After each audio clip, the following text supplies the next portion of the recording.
Hey everyone, welcome back to another quick how-to. In this video, going to show you how you can play Minecraft Story Mode. So here, if we're going to open our Steam app on your browser and search for Minecraft Story Mode, as you can see, this game is no longer available on the Steam store.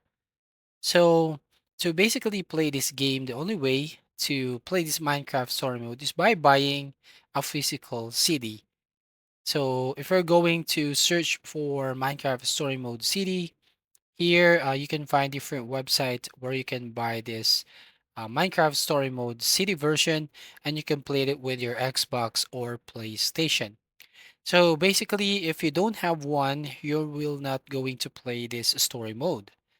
So I just have to buy and go over to the eBay or some website like the Amazon like this. So from here, you can buy this game and then you can put it on your console and you'll be able to play the Minecraft story mode. So that's all. Thank you for watching. Please like and subscribe and see you in the next video.